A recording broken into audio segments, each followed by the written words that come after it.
के इस वीडियो में हम न्यू चैप्टर शुरू करेंगे जो कि चैप्टर 9 है। चैप्टर का नाम है company accounts issue of debentures. आज हम पढ़ेंगे डिबेंचर्स क्या होता है और जितनी भी इम्पोर्टेंट थ्योरी है इस चैप्टर की उसको आज की वीडियो में हम सीखेंगे। सबसे पहले हमें ये मालूम होना चाहिए कि डिबेंचर क्या होते हैं। अगर मैं एक कंपनी हूँ और मैं अगर किसी दूसरी डिबेंचर होल्डर से या किसी दूसरे पर्सन से कर्जा लेती हूँ तो वो जो डॉक्यूमेंट ये प्रूफ है कि हाँ मैंने किससे कर्जा लिया, कितना लिया, क्या इंटरेस्ट में उसे दूंगी और कितने समय में उस कर्जे को पे करूंगी। उस डॉक्यूमेंट को कहते हैं, उस एक्नॉलेजमेंट ऑफ डेट डॉक्यूमेंट को कहते हैं डिबेंचर्स। एक बार बुकिश लैंग्वेज में पढ़ लेते हैं डिबेंचर्स क्या होते हैं। तो it is a written document, ये एक लिखित में डॉक्यूमेंट होता है इश्यूड बाय ए कंपनी, जिसे एक कंपनी इश्यू करती है। एक्नॉलेजिंग बताता है हमें अ डेट कि हमारा इतना कर्जा है।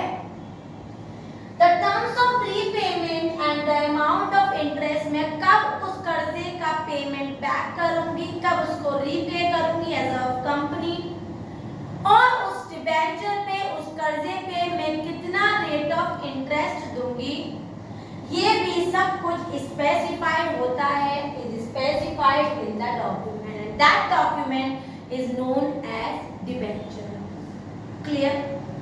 अब कुछ बातें हमें याद रखनी है, वो क्या? पहला तो ये एक्नॉलेजमेंट ऑफ डेट है, दूसरी बात ये एक रिटन डॉक्यूमेंट है। The third thing, the person to whom debentures are issued, जिस पर्सन से हम डिबेंचर इशू करते हैं, कर्जा लेते हैं, उसको कहते हैं डिबेंचर होल्डर्स। और कौन लेता है? हम कौन है? Company. Clear? Normally secured by a charge on asset, जब भी हम कोई कर्जा लेते हैं बेटा तो जरूरी है कंपनी हम पे यूं ही कर्जा दे देगी।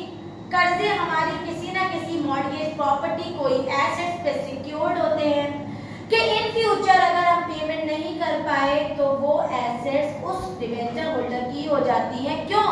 क्योंकि हमने पेमेंट नहीं किया है। क्लियर? नेक्स्ट पॉइंट जो हमें याद रखना है वो है interest on debenture charge against profit. जो प्रॉफिट हम चार्ज करते हैं किसी से कर्जा लेकर, हमें उस पैसे पे बेटा इंटरेस्ट देनी पड़ती है, उसे कहते हैं इंटरेस्ट ऑन डिबेंचर्स। क्लियर?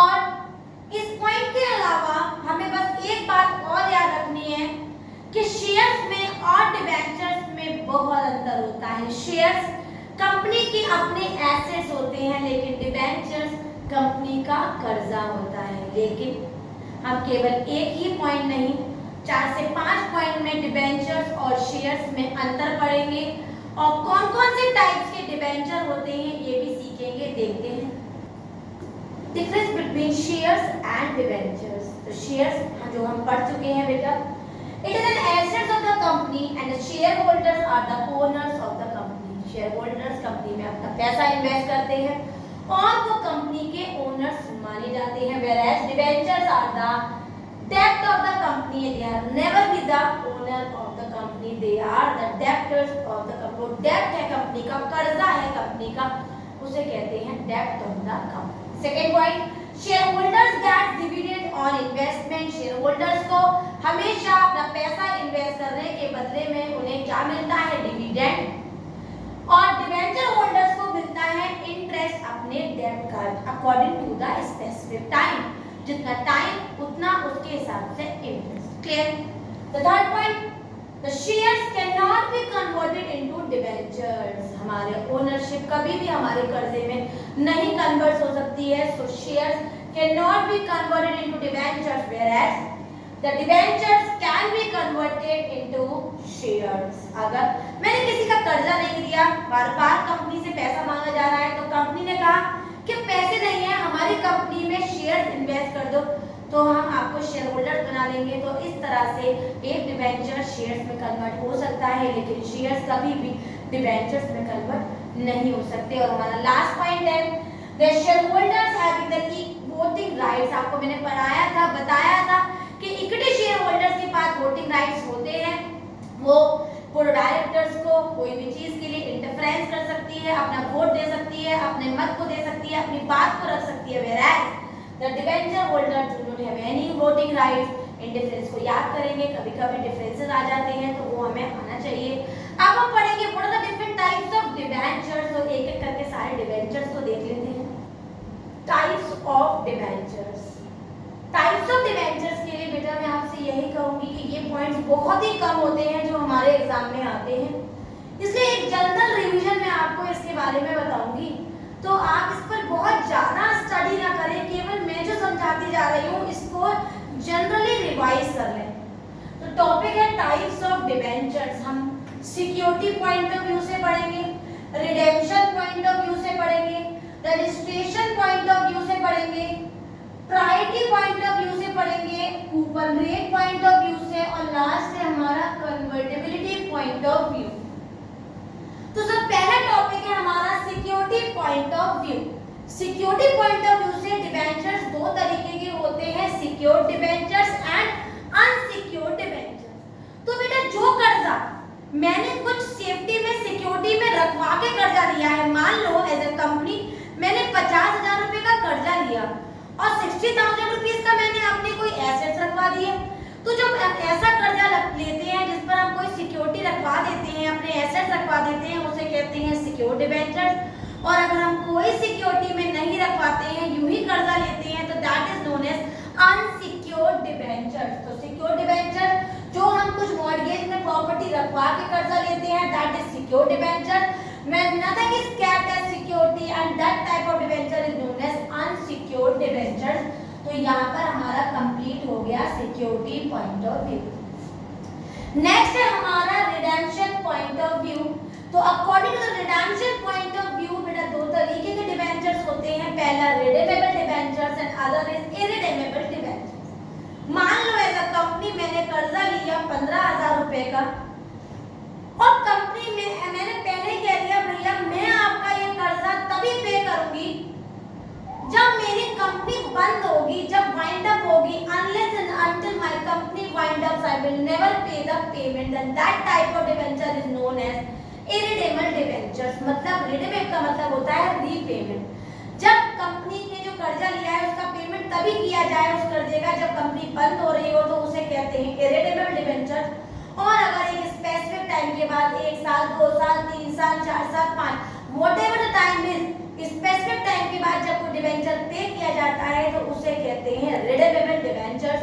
तो ये हो गया हमारा रिडेम्पशन पॉइंट ऑफ व्यू।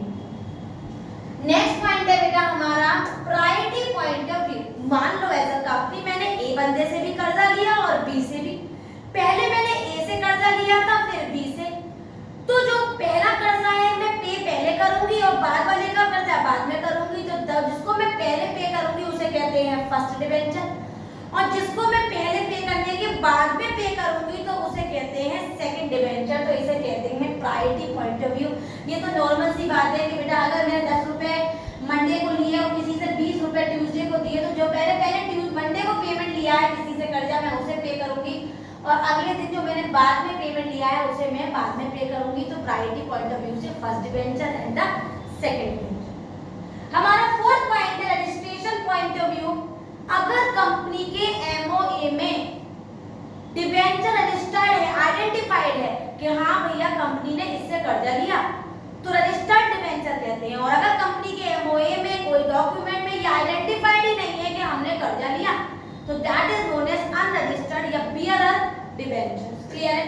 तो अगर कंपनी के एमओए में रजिस्टर्ड है कर्जे के बारे में, दैट इज रजिस्टर्ड डिबेंचर्स, और अगर रजिस्टर्ड नहीं है तो that is known as bearer debentures. Clear है बेटा? और हमारा सेकंड लास्ट पॉइंट है कन्वर्टिबिलिटी पॉइंट ऑफ व्यू।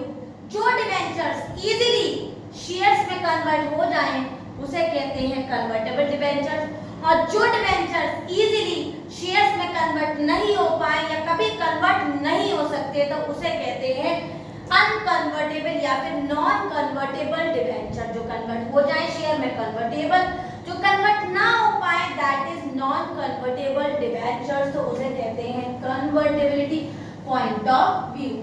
और हमारा लास्ट है कूपन रेट ऑफ व्यू। तो दो तरीके के डिबेंचर्स होते हैं, zero coupon rate debenture and specific coupon rate debenture. जिस कर्जे पे, जिस डिबेंचर पे एक स्पेसिफिक अमाउंट का रेट ऑफ इंटरेस्ट हमें देना ही पड़ता है, कर्जे पे इंटरेस्ट देना ही पड़ता है, that is known as specific coupon rate debenture. क्या? Specific coupon rate debentures. और जिस पर हमें कोई इंटरेस्ट नहीं देना पड़ता, और जिस पर हमें कोई इंटरेस्ट नहीं देना पड़ता, उसे कहते हैं जीरो कूपन रेट डिबेंचर। जिस पर जीरो इंटरेस्ट चार्ज होता है, that is zero coupon rate debenture. इस तरीके से हमने सारे टाइप्स पढ़ लिए। आज मैंने आपको बताया डिबेंचर क्या होता है, डिबेंचर और शेयर्स में क्या डिफरेंस है, और कौन कौन से टाइप्स के डिबेंचर होते हैं। कल हम अपना न्यूमेरिकल पोर्शन शुरू करेंगे, that is issue of debenture somehow just like shares only। अगर आपको मेरे आज के बेटा सारे पॉइंट्स क्लियर हो गए हों तो मेरी वीडियो को लाइक करें, शेयर करें और मेरे चैनल को सब्सक्राइब जरूर करें।